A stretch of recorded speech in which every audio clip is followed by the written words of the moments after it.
Magandang araw po sa inyo. Ako po si Danis Jade. Samahan niyo po ako alamin ang mga iba't ibang uri ng lasa. Tikman natin ang ubas.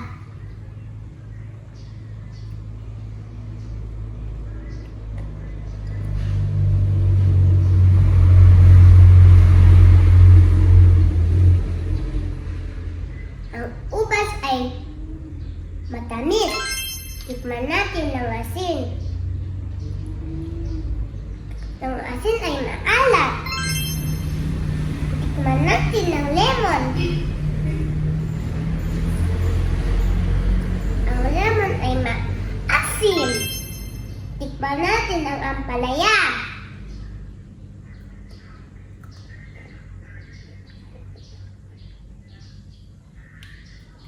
Ang ampalaya ay mapait. Salamat!